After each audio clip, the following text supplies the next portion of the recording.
بسم اللہ الرحمن الرحیم قال اللہ تبارک و تعالی ادعونی استجب لکم۔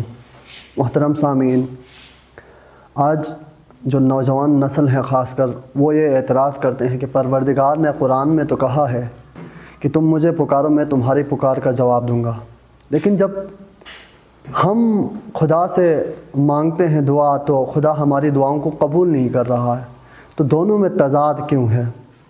تو ان کے لیے ہے کہ دیکھ لیجئے، جب آپ کسی سے مانگتے ہیں تو مانگنے کے آداب ہوتے ہیں، جب تک آپ کے پاس وہ آداب نہ ہوں تو پھر وہ آپ کی جو پکار ہوتے وہ قبول نہیں ہوتے۔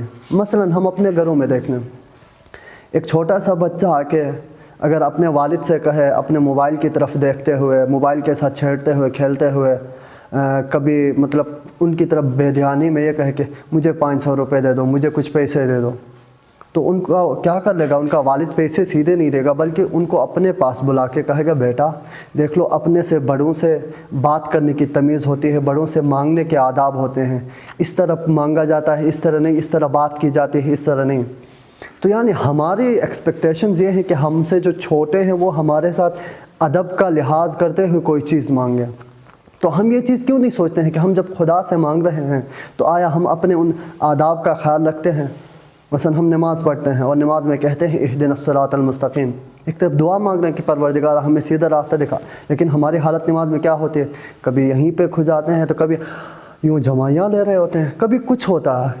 تو جب اس طرح کی دعا ہوگی تو ہم کیسے کہہ سکتے ہیں کہ وہ دعا قبول ہوگی؟ ضروری ہے کہ دعا کی قبولیت کے لیے کچھ آداب ہوں، ان میں سے 2 یا 3 میں آپ کے سامنے عرض کر لوں گا۔ پہلا یہ ہے کہ جب آپ دعا مانگتے ہو تو اس وقت خشوع قلب کے ساتھ مانگو، کیونکہ بغیر خشوع قلب کی مانگی جانے والی دعا قبول نہیں ہوتی۔ خود خداوند متعال نے فرمایا ہے کہ ادعوا ربکم تضرعا وخفیۃ، اپنے پروردگار کو پکارو، اپنے پروردگار سے مانگو، لیکن تضرعا وخفیۃ، عاجزی اور خاموشی سے۔ یعنی ہم جب دعا مانگے تو اس وقت ہماری دعاؤں کے وقت ہماری حالت عاجزی کے ساتھ ہونی چاہیے۔ اور دوسری جگہ یہ ہے کہ دوسرا پوائنٹ معرفت کے ساتھ ہو، ہم کس سے مانگ رہے ہیں یہ ہمارے پاس معرفت ہو۔ صادق آل محمد امام جعفر صادق سے پوچھا گیا یا اپنے رسول اللہ ہم دعا مانگتے ہیں قبول کیوں نہیں ہوتی ہے؟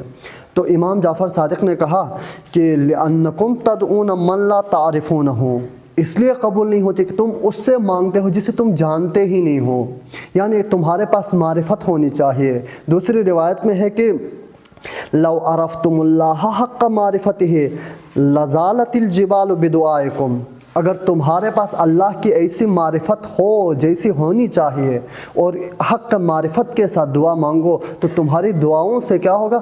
پہاڑ بھی اپنے جگہ سے ہل جائیں گے۔ بس یعنی دوسری چیز یہ ہو گئی کہ معرفت کے ساتھ دعا ہونی چاہیے۔ تیسرا پوائنٹ یہ ہے کہ عقیدہ ہو کہ ہم جو دعا مانگ رہے ہیں یہ قبول بھی ہوگی، ہماری دعائیں مستجاب ہوں گی، جیسا کہ ارشاد ہے کہ ادعوا اللہ وانتم موقنون بالاجابہ، اللہ سے اس حال میں دعا کرو کہ قبولیت پر تمہیں یقین ہو، قبولیت کی یقین ہو۔ تو اگر یہ چیزیں ہماری دعاؤں میں شامل ہوں، اس کے علاوہ بہت سی بھی چیزیں ہیں ان کی بھی رعایت کرنے کی ضرورت ہے، لیکن یہ مین چیزیں ہیں جن کی رعایت ضروری ہے، ان کے بعد اگر دعا مانگو گے تو تمہاری دعائیں بھی قبول ہوں گی۔ خداوند متعال سے دعا ہے کہ پروردگارا ہمیں آپ کے حق معرفت رکھتے ہوئے آپ سے مانگنے کی توفیق عطا فرما۔